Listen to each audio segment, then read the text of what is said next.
ఓం నమో నారాయణాయ. కార్తీక మాసం అంటేనే అత్యంత పవిత్రమైన మాసం. ఈ మాసంలో శ్రీ మహావిష్ణువును ఆరాధించడం, దీపారాధన చేయడం ఎంతో శ్రేయస్కరం.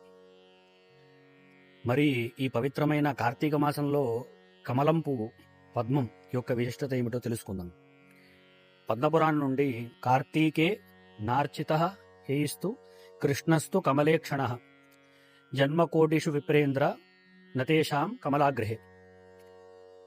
అంటే అర్థాత్, ఓ బ్రాహ్మణ శ్రేష్ఠ, ఏ వ్యక్తి అయినా కార్తీక మాసంలో కమలం వంటి కన్నుల గల శ్రీహరిని, మహావిష్ణువును కమలం పువ్వులతో పూజించరో వారి ఇంట కోటి జన్మల వరకు స్థిరమైన లక్ష్మీదేవి నివాసం ఉండదంట. అంటే లక్ష్మీ కటాక్షం కలగాలంటే కార్తీక మాసంలో శ్రీహరిని కమలంతో పూజించాలి. స్కాందపురాణం నుండి పద్మే నైకేన దేవేశం యోర్చయేత్ కమలాపతిం వర్షాయుత సహస్రస్య పాపస్య కురుతేక్షయం.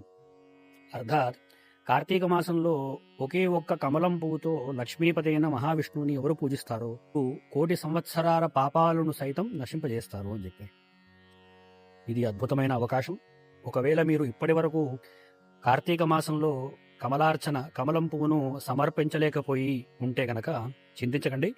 దేవోత్థాన ఏకాదశి, అలాగే ద్వాదశి మరియు పౌర్ణమి రోజుల్లో తప్పకుండా ఈ కమల పుష్పాన్ని శ్రీహరికి సమర్పించండి. పద్మపురాణంలో ఒక కథ ఉంటుంది. ఒక చండాలుడు, నిమ్న కులానికి చెందిన వ్యక్తి ప్రతి ద్వాదశి రోజు శ్రీహరి నారాయణునికి కమలం సమర్పించి పూజించడం వలన తరువాతి జన్మలో గొప్ప రాజుగా జన్మించాట. కాబట్టి సాధ్యమైనంత వరకు ఈ కార్తీక మాసంలో కనీసం ఒక్కసారైనా కమలం పువ్వుతో శ్రీహరిని, నారాయణుణ్ణి భక్తితో పూజించండి. దీనివలన మీకు స్థిరమైన లక్ష్మీ కటాక్షం, పాప విముక్తి లభిస్తాయి. ఓం నమో నారాయణాయ.